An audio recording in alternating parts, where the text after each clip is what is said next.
響金剛經中最有靈性嘅3句話，若能悟透，瞬間開悟。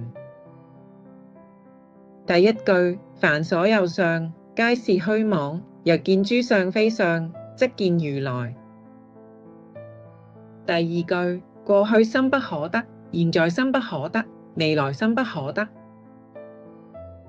第三句，一切有為法，如夢幻泡影，如露亦如電，應作如是觀。這3句話告訴我哋一個道理，就係凡事別要太認真，遇事別太執着。